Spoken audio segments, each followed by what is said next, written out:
आज हम बात करेंगे चाइल्ड डेवलपमेंट एंड पेडागोजी में जीन पियाजे की थियरी को तथा कुछ एमसीक्यूज देखने की कोशिश करेंगे। यह सीटेट 2022 के लिए काफ़ी इम्पॉर्टेंट है। चलिए तो फिर देखते हैं। जीन पियाजे द्वारा प्रतिपादित संज्ञानात्मक विकास सिद्धांत। जो जीन पियाजे थे उन्होंने संज्ञानात्मक विकास का सिद्धांत दिया था। संज्ञानात्मक विकास का सिद्धांत इन्होंने अपने बच्चे पे एक्सपेरिमेंट करके दिया था। ये स्विट्जरलैंड से बिलोंग करते हैं, स्विट्जरलैंड से।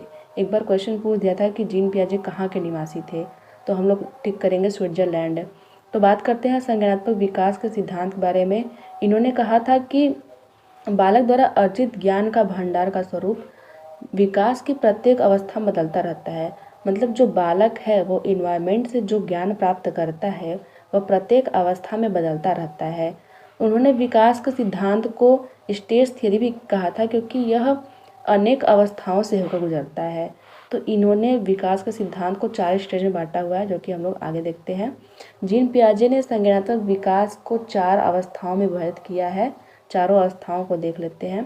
पहला है संवेदिक पेशी अवस्था, जो जन्म से 2 वर्ष तक का है। दूसरा है पूर्व संक्रियात्मक अवस्था, 2 से 7 वर्ष का। तीसरा है मूर्त संक्रियात्मक अवस्था, 7 से 12 वर्ष का। चौथा है अमूर्त संक्रियात्मक अवस्था, 12 से 15 वर्ष। अभी हम लोग बोल सकते हैं 12 वर्ष से अधिक की अवस्था जो होती है वो अमूर्त संक्रियात्मक अवस्था होती है। तो देखिए पहला क्वेश्चन तो यही से बन जाता है कि कौन सी अवस्था का जो वर्ष है वो कौन सा है। इसमें आप लोग को मैच द फॉलोइंग भी दे सकता है और किसी और प्रकार से भी क्वेश्चन पूछ सकता है। तो इन चारों को ध्यान से इनका नाम और इनका जो वर्ष है वो याद कर लीजिएगा आप लोग। नेक्स्ट देखते हैं। पहला है टॉपिक संवेदी पेशी अवस्था। तो जैसा कि इसका नाम है संवेदी पेशी अवस्था, ये क्या करते हैं, उस अवस्था में संवेदनाओं से सीखते हैं। यह जो अवस्था है वो जन्म से 2 वर्ष की होती है। इस अवस्था में वह केवल संवेदनाओं और शारीरिक क्रियाओं की सहायता से ज्ञान अर्जित करते हैं। इसमें जो ज्ञानेंद्रियाँ इनकी होती हैं वो ध्वनियों, स्पर्श, रसों और गंधों का अनुभव प्राप्त करने में इनकी सहायता करती हैं। अनुभव की पुनरावृत्ति होती है। जैसे कोई भी चीज़ है अगर इनके सामने बार बार हो रहा है तो क्या होता है, इनके जो माइंड में होता है एक सेटअप बन जाता है कि ये चीज़ आएगा तो ये चीज़ होगा। तो उससे क्या होते हैं, ये उद्दीपनों, कुछ विशेष जो उद्दीपक होते हैं उससे ये परिचित हो जाते हैं। नेक्स्ट बात करते हैं दूसरे की पूर्व संक्रियात्मक अवस्था। यह जो है वो 2 से 7 वर्ष की होती है। जो पूर्व संक्रियात्मक अवस्था है उसको 2 भागों में बांटा गया है, पूर्व संप्रत्यात्मक काल और अंतःप्रज्ञक काल। इनके बारे में हम लोग अलग अलग बात करेंगे। तो आगे देखते हैं पूर्व संप्रत्यात्मक काल। जो पूर्व संप्रत्यात्मक काल है वो 2 से 4 वर्ष का होता है। इसमें बच्चे क्या करते हैं, संकेत और चिन्हों से ये लोग क्या करते हैं, ज्ञान को प्राप्त करते हैं। जैसे कोई अगर गोल चीज़ है, अगर आप लोगों ने इसको बोल दिया टोमेटो है ये, तो वो जितने भी गोल चीज़ें देखेंगे सबको बोलेंगे टोमेटो। इसमें निर्जीव वस्तुओं को वो सजीव समझने लगते हैं। इनमें जो निर्जीव वस्तुएं होती हैं, जैसे अगर इनको किसी चीज़ से चोट लग गई तो वो क्या करेंगे कि उस चीज़ को ये मारेंगे और इनको लगेगा कि हमें चोट लगी है तो अब उसको भी चोट लग रही होगी। ये क्या करते हैं, आत्म केंद्रित हो जाते हैं। आत्म केंद्रित का मतलब ये होता है कि ये खुद से बातें करते हैं, ये खुद में ही व्यस्त रहते हैं, ये आत्म केंद्रित होते हैं। इस टाइम इन लोग का जो भाषा विकास है वो काफ़ी तेज़ी से होता है और हमेशा इनके माइंड में क्यों और कैसे की स्थिति होती है या किसी चीज़ को जानने के लिए काफ़ी इच्छुक रहते हैं। भाषा विकास का इन लोग का विशेष महत्व होता है, क्योंकि उस समय हम लोग जो भी बोलते हैं, जो भी चीज़ें करते हैं, उनका भाषा विकास बहुत तेज़ी से होता है। जो 2 वर्ष का बालक होता है वो 2 शब्दों के वाक्य बोल लेता है। जैसे मान लीजिए पानी, खाना, मम्मी, पापा, ये सब बोल लेता है जो 2 वर्ष का बालक होता है। लेकिन जो 3 वर्ष का बालक होता है वो 8 से 10 शब्दों के वाक्य बोल लेता है। जैसे मम्मी पानी दीजिए, खाना दीजिए, ये बोल लेता है जो 3 वर्ष का जो बालक होता है। नेक्स्ट देखते हैं अंतःप्रज्ञक काल। ये इसका फेज 2 है। यह 4 से 7 वर्ष का होता है। इसको ध्यान रखिएगा। इसमें क्या होता है, बच्चे जो होते हैं वो प्राइमरी जो चीज़ें होती हैं, जैसे जोड़ घटाना, गुणा भाग, ये सब जो छोटी छोटी चीज़ें होती हैं उसको सीख लेते हैं, संख्या प्रयोग करने लगते हैं। लेकिन इसमें एक जो क्रमबद्ध तर्क है वो नहीं होता। जैसे ये क्या होता है, स्कूल जाने की पहले की अवस्था है। इसमें बच्चा स्कूल नहीं गया रहता है, उसके पहले की अवस्था है कि हम लोग बच्चे को घर पे ही कुछ जोड़ कुछ घटाना के क्वेश्चन बता देते हैं, संख्याएँ याद करवा देते हैं, ABCD याद करवा देते हैं। लेकिन इनमें क्रमबद्ध तर्क नहीं होता है कि एक के बाद दो ही आएगा। कभी कभी ये इनका मन करेगा तो ये 1 2 3 4 5 बोलेंगे, कभी ये क्या करेंगे कि 1 2 बोल के 3 और 4 को गायब कर देंगे, सीधे 5 पे आ जाएंगे। तो इनमें जो होता है क्रमबद्ध तर्क नहीं होता है। नेक्स्ट देखते हैं मूर्त संक्रियात्मक अवस्था। जो मूर्त संक्रियात्मक अवस्था होती है वह 7 से 12 वर्ष की होती है। मूर्त का मतलब ही होता है कि किसी चीज़ को देख के ज्ञान प्राप्त करना। तो इसमें क्या होता है, किसी चीज़ को बच्चे देखते हैं तभी उससे ज्ञान प्राप्त करते हैं। इस अवस्था में जो 7 से 12 वर्ष की जो अवस्था है, बच्चे विद्यालय जाना प्रारंभ कर देते हैं। विद्यालय में जाते हैं, उनको उनको वस्तुओं और घटनाएं के बीच में समानता है, विभिन्नता है, उसको समझने की क्षमता होती है। और जो संख्या का बोध होता है वो अब इनको जो संख्याएं हैं वो लर्न हो गई हैं। वो क्रमबद्ध बोलते भी हैं और किसी चीज़ का वर्गीकरण करते हैं कि अगर मान लीजिए 10 चीज़ें दी गई हैं, बोला गया है इसमें से कौन छोटा है कौन बड़ा है, तो वो उसको सेपरेट भी कर लेंगे। व्यक्तियों के मध्य पारस्परिक संबंध के उनको जो ज्ञान होता है, जैसे अगर उनका कोई टीचर है तो वो अपने टीचर को पहचानते हैं। अब अगर उनके स्कूल में कोई नॉर्मल व्यक्ति आ गया तो उसको भी पहचानेंगे कि हमारा टीचर नहीं है। और इनको ये भी पता रहता है कि ये हमारा टीचर है, वो हमें मैथ पढ़ाएगा, ये हमारा टीचर है हमको साइंस पढ़ाएगा। तो साइंस से ये टीचर को रिलेट कर लिए हैं। उसके जो साइंस और जो टीचर के मध्य जो रिलेशन है इसको लोग डिफाइन कर लिए हैं अपने माइंड में। अब ये तर्क भी करते हैं कि कोई भी चीज़ कैसे हो रहा है, क्यों हो रहा है, काफ़ी क्वेश्चन करते हैं ये इस पीरियड में। वह संक्षेप में चारों तरफ जो पर्यावरण है उनके उसके साथ अनुकूलन कर लेते हैं और अनेक नियम सीख लेते हैं। ये नियम सीख भी लेते हैं और नियम खुद बना भी लेते हैं। जैसे अगर इन लोगों को कभी छुट्टी करनी है, कभी स्कूल से भागना है स्कूल को बीच में छोड़ करके, तो ये लोग क्या करते हैं कि इनको पता है कि अगर सामने गेट से जाएंगे तो टीचर हमें डांट लगाएंगे, हो सकता है हमें मार भी पड़े। ये क्या करते हैं, हमेशा पीछे रास्ते से भागेंगे अपने दोस्तों के साथ में। तो ये क्या करते हैं, कुछ नियम खुद ही बना लेते हैं, कुछ नियम बाहर से सीख लेते हैं। औपचारिक या अमूर्त संक्रियात्मक अवस्था। अमूर्त का मतलब होता है कि जो चीज़ें नहीं दी है, सामने नहीं हमारे है, फिर भी हमें उससे ज्ञान प्राप्त होता है, यह है अमूर्त संक्रियात्मक अवस्था। यह 12 वर्ष से अधिक की जो अवस्था होती है, जिसमें बच्चे एडोलसेंस अवस्था में होते हैं, वह होती है औपचारिक या फिर अमूर्त संक्रियात्मक अवस्था। इसमें क्या करते हैं, तार्किक चिंतन की क्षमता का विकास होता है। ये किसी चीज़ को अगर तर्क देते हैं, किसी चीज़ से तर्क लेते हैं, बिना तर्क के कोई काम नहीं करते हैं। अगर आप इनसे कहोगे वहाँ जाओ तो ये ज़रूर पूछेंगे कि क्यों जाएं, कोई काम है, क्या काम है, ये तर्क जरूर करते हैं। इनमें खुद की समस्या को समाधान करने की क्षमता उसमें विकसित हुई रहती है। अगर ये कोई प्रॉब्लम में फंस जाते हैं तो पेरेंट्स के पास आने से पहले ही ये प्रॉब्लम को सॉल्व करना चाहते हैं।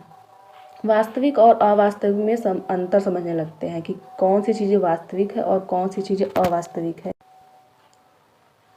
वास्तविक अनुभव को काल्पनिक परिस्थितियों में ढालने की क्षमता, ये काफ़ी कल्पनाओं में रहते हैं और जो इनको वास्तविकता से जो उनको अनुभव हुआ रहता है उसको ये काल्पनिक तरीके से भी सोचते हैं। परिकल्पना विकसित करने की क्षमता, ये हाइपोथेसिस भी अब बना सकते हैं। इनके अंदर इतनी क्षमता है कि अपनी परिकल्पना को ये विकसित कर सके।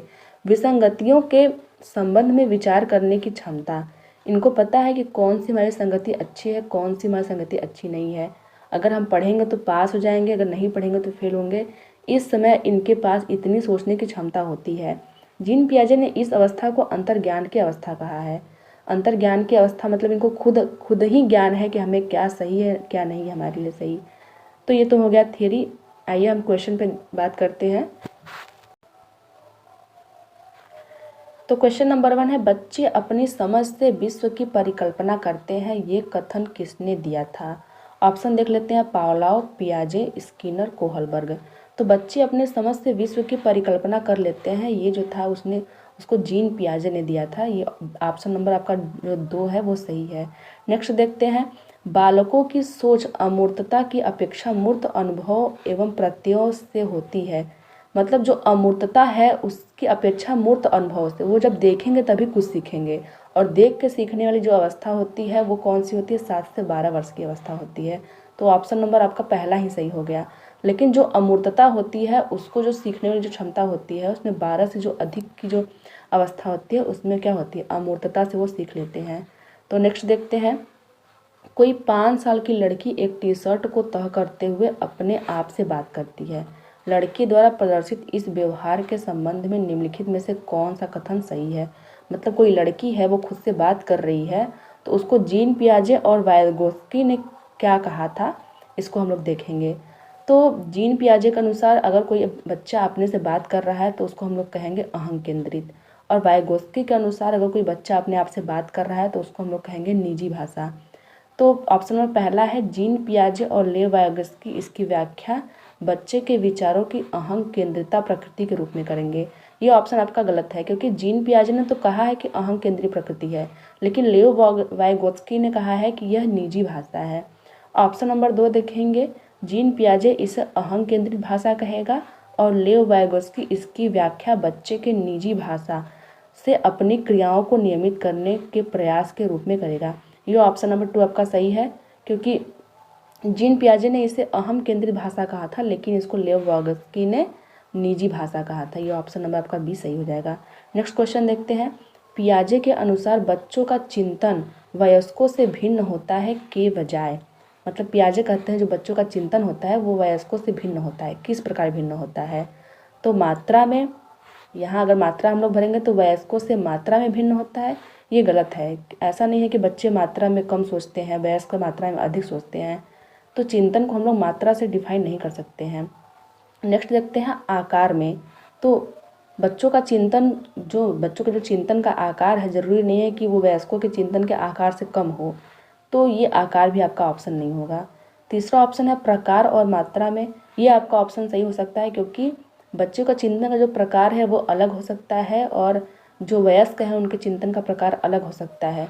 बजाय मात्रा के ये आपका ऑप्शन नंबर 3 सही है। नेक्स्ट देखते हैं।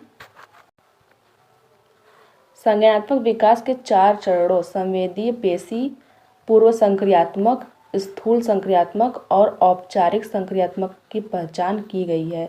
मतलब जो संज्ञानात्मक विकास है उसके 4 चरण किसने दिया है? ऑप्शन देख लेते हैं। हिलगार्ड द्वारा, स्टार्ट द्वारा, हरलाक द्वारा, पियाजे द्वारा। तो देखिए अभी हमने पढ़ा है कि पियाजे ने संज्ञानात्मक विकास के 4 स्टेज दिए हुए थे, तो इसका ऑप्शन नंबर 4 सही है।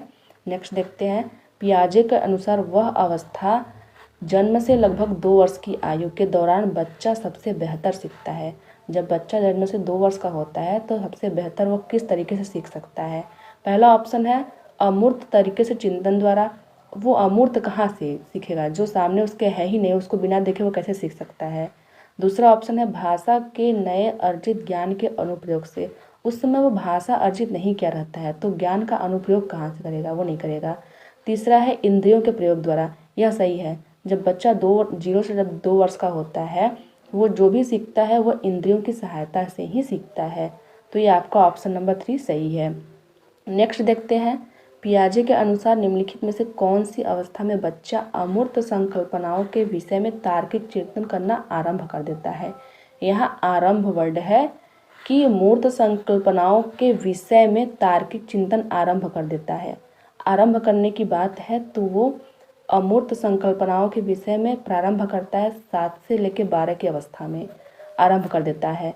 तो ऑप्शन देख लेते हैं। औपचारिक संक्रियात्मक अवस्था 12 से ऊपर में, यहाँ आरंभ नहीं, यहाँ एडवांस स्टेज में पहुँचा रहता है। वो आरंभ करता है 7 से 11 वाले में। संवेदी प्रेरक अवस्था में ये भी नहीं होगा, पूर्व संक्रियात्मक अवस्था में ये भी नहीं होगा, मूर्त संक्रियात्मक अवस्था 7 से 11 वर्ष, यही आपका ऑप्शन होगा। यहाँ बच्चा क्या करता है? तार्किक रूप से सोचना प्रारंभ कर देता है। नेक्स्ट आपका देखते हैं। वह अवस्था जब बच्चा तार्किक रूप से वस्तुओं और घटनाओं के विषय में चिंतन प्रारंभ करता है। आई थिंक ये पिछला क्वेश्चन ही है, इसका आंसर आप लोग कमेंट में देंगे। नेक्स्ट बात करते हैं। पियाजे के सिद्धांत के अनुसार बच्चे निम्न में से किसके द्वारा सीखते हैं? पियाजे के अनुसार बच्चे में क्या ऐसा होता है जिसके द्वारा वो सीखते हैं? ऑप्शन देख लेते हैं। सही प्रकार से ध्यान लगाकर जानकारी को याद करना। देखिए जो भी चीज़ें होती है रटने वाली चीज़ें हमेशा निगेटिव होती हैं। हम लोग ऑप्शन के हिसाब से उसको एलिमिनेट कर सकते हैं। बच्चे को याद करने पे जोर नहीं देना है कभी भी। तो ये क्या कर रहा है? याद करना, तो ये तो गलत हो गया। दूसरा है समाज के आर्थिक योग्य सदस्यों के द्वारा उपलब्ध कराए गए सहारे के आधार पे। जरूरी नहीं है कि जो समाज का जो योग्य सदस्य है अगर वो कोई सहारा प्रदान करे बच्चों को सीखने के लिए तभी बच्चा सीखे। बच्चे बिना सहारा के भी अपने इन्वायरमेंट से कुछ न कुछ सीखते रहते हैं। तीसरा है अनुकूलन की प्रक्रियाएं। बच्चे अनुकूलन की प्रक्रियाओं द्वारा सीखते हैं। ऑप्शन नंबर 3 आपका सही है। उनको जो सही लगेगा उनको जो अनुकूलित लगेगा वो उसी से सीख लेंगे। चौथा ऑप्शन है उपयुक्त पुरस्कार दिए जाने पर अपने व्यवहार में परिवर्तन करना। ज़रूरी नहीं है कि बच्चों को पुरस्कार दिया जाए तभी वो अपने व्यवहार में परिवर्तन करे, क्योंकि उसको दंड देने पर भी वो अपने व्यवहार में परिवर्तन कर सकता है। इसलिए ऑप्शन नंबर 4 आपका गलत हो गया। नेक्स्ट देखते हैं, पियाजे के अनुसार संज्ञानात्मक विकास के किस चरण पर बच्चा वस्तु स्थायित्व को प्रदर्शित करता है। वस्तु स्थायित्व मतलब बच्चे किसी चीज़ को बार बार देख रहे हैं और उसके मन में वहीं स्थित हो गया है, वही चीज़ बैठ गया है। तो इसको हम लोग देख लेते हैं ऑप्शन से, मूर्त संक्रियात्मक चरण में ये नहीं होगा आपका, औपचारिक संक्रियात्मक चरण ये भी नहीं होगा, संवेदी प्रेरक चरण ये हो सकता है, पूर्व संक्रियात्मक चरण ये भी नहीं होगा। आपका ऑप्शन नंबर 3 सही है, क्योंकि जो बच्चा है उसमें वस्तु स्थायित्व कब आता है, जब वो अपनी संवेदनाओं अपनी इंद्रियों द्वारा ज्ञान प्राप्त करता है। उसको इंद्रियों से अपने बोध हुआ कि कोई मुझे खाना दे रहा है, कोई मुझे प्यार कर रहा है, तो वो उसी के यहाँ कंफर्टेबल फील करेगा, उसके अंदर एक स्थायित्व आ जाएगा। तो ये आपका स्टेज है संवेदी प्रेरक वाला स्टेज। तो ये रहा आज का वीडियो आपको कैसा लगा ज़रूर बताइएगा। Thank you.